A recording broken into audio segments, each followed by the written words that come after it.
Hey there! Miranda Wilson here with another lesson idea to go along with our adapted articles. Our goal is to highlight and explain some of the additional resources we've curated to help with your lesson planning. So, let's jump in with one of our most recently adapted articles. How can we know about dinosaurs' social lives? This article is by Diego Pol and his colleagues. They came across a treasure trove of fossils of Musaurus patagonicus that included eggs, hatchlings, juveniles, and adults. From the fossils, they were able to tell that these dinosaurs lived in herds, they nested in colonies, and spent time in age-separated groups. This is the oldest cache of fossils showing dinosaur social behavior. This would be a cool article to discuss with your students while they're studying dinosaurs, paleontology, and fossils. We know that sometimes students can find reading articles, even adapted ones, a bit tedious. So we've curated links to some additional resources that could round out your lesson plans with experiments and hands-on activities. First, we'd highly recommend checking out the National Park Service website on fossils and paleontology.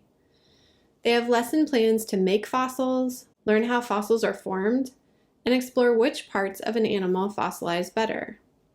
Many of the activities are for younger students, but could serve as good demos in class or to support a larger lesson. If you want activities that combine the fossil record and evolutionary concepts, you should check out the compilation of paleontology lessons maintained by UC Berkeley. Many of these lessons are meant for middle school or introductory high school students and range from topics about geology and radiocarbon dating to phylogenies using the concept of island biogeography. We took a deep dive into one of the lessons here about adaptations in the fossil record on episode 7 of our Lesson Ideas podcast, all about dinosaurs in the Arctic. So check that out if you're interested in hearing more. The American Museum of Natural History also has a great collection of lesson plans about dinosaurs. One that would be fun to do along with this article is called Be a Sleuth: How Dinosaurs Behaved. It's a quick activity that has students look at a diagram of trace fossils, footprints in this case, and they have to figure out what the dinosaurs might have been doing. They're guided through a series of questions to help make their inferences. The activity also has an extension where students can make their own trace fossil footprints. The last resource I want to highlight today is the EPIC, or Eastern Pacific Invertebrate Communities of the Cenozoic, virtual field experiences. These are curated virtual explorations of specific paleontological sites where scientists have found fossils. There are 4 sites for teachers to choose from, and each site has between 3 and 5 modules for students to interact with. For example, in the Kettleman Hills, students first explore the characteristics of a fossil by looking at photos of fossils at the site. After that, they can explore an interactive series of photos with descriptions and examples of the processes involved in collecting fossils. Each module includes student worksheets with instructions and questions. For teachers, there are detailed lesson plans, keys to student worksheets, and helpful hints to guide students through the activity.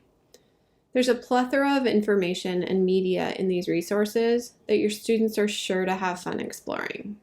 Don't forget to take a look at our videos at the bottom of the article page when you're planning your class time.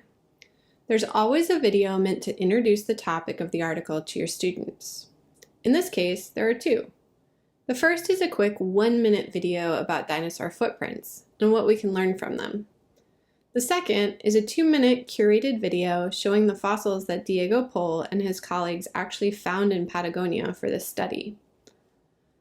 Also, for each adapted article, we provide an audio version of the article being read for those students who might need some extra help with their reading skills. You can access our audio versions on the webpage for each adapted article or on the Science Journal for Kids YouTube channel. That's all for today. If you'd like more teaching tips and ideas for lesson planning, please check out the audio or video versions of our Lesson Ideas podcast. If you have questions or comments, please share them in the feedback form on our website. You can also sign up for our free monthly newsletter to learn more about our latest content. And as always, please visit our website, sciencejournalforkids.org, for more free science teaching resources.